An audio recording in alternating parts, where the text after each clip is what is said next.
I've had a smartphone with a camera on it for over a decade now, and in that time I've taken thousands of shots. But for the last 5 years, pretty much every day, I've been carrying an actual proper camera with me. And it wasn't until then that I realised just how important that was to my photography. There's 4 reasons I could think of that you should too. Let me show you what I mean.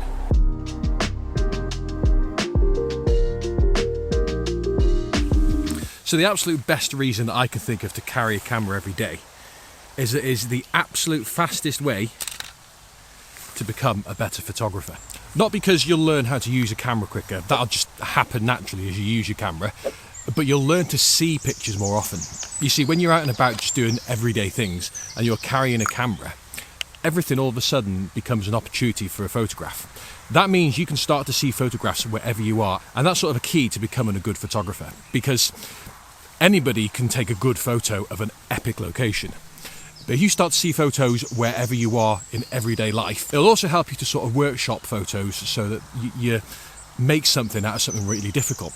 Like this, for example, has all the elements of being a good photo. We've got a lovely leading line leading to a bridge and a house. But the problem is I'm trying to balance it with a very empty grey sky. I tried filling it in with these tree branches, but there's still too much space. So what I could do is move my location and work the composition, but that's only because I've got the camera with me. Let's move on.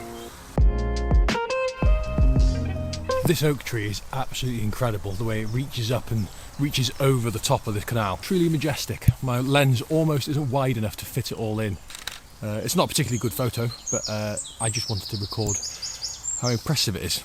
More impressive than anything I'll ever accomplish in my life. Anyway, that's another reason to carry an actual camera with you rather than just a phone, because although smartphones have gotten very, very good in recent years, incredibly good in fact, they will never ever be better than an actual camera. I'm not going to go into the details of this video. You just need to know that because of simple physics, as phones have got better, so have cameras. The size of the sensors in these compared to the size of the sensors in phones is by far a much bigger difference than the technology they try and cram into a phone. Now, I use the camera on my phone all the time for filming family videos or taking pictures of family stuff while we're out and about, if I haven't got this quickly to hand, if it's just in the car or something. But having a dedicated device for taking photos, you will instantly find that you will take a lot more photos than you would with your phone, and you think about them a lot more as well. You might be wondering though what camera you should get.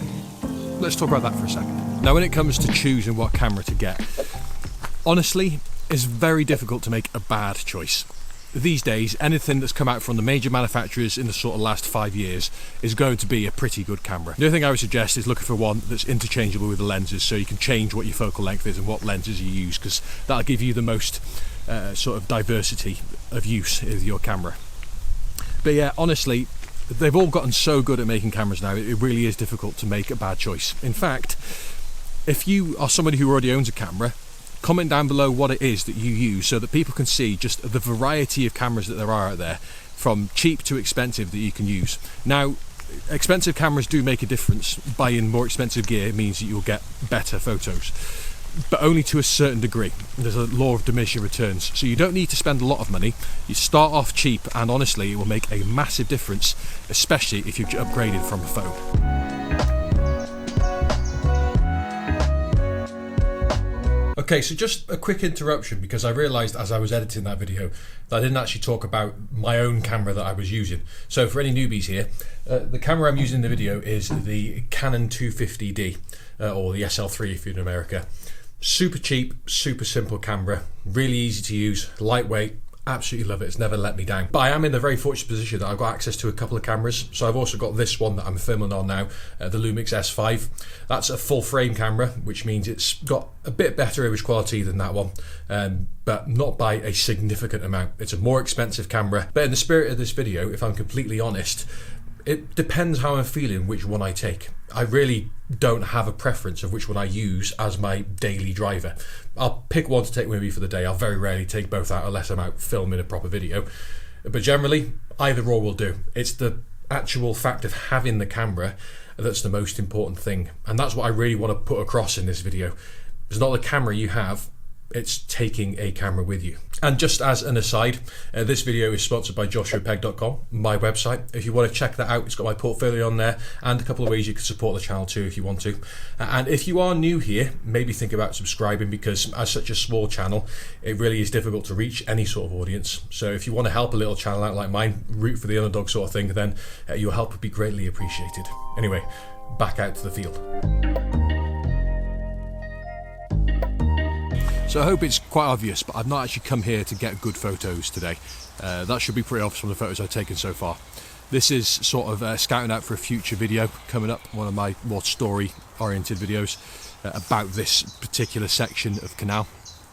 And so I wanted to scout it out and get an idea of some of the shots I could get and that sort of thing. But today is not really a good photography day. Lots of rain.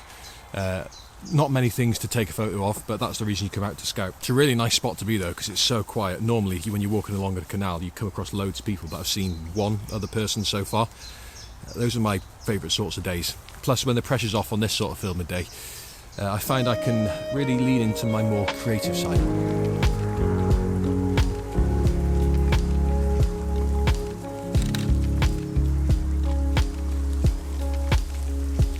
So, reason number 3 that you might want to start carrying a camera every day is that it'll help you to develop an appreciation for the more mundane things.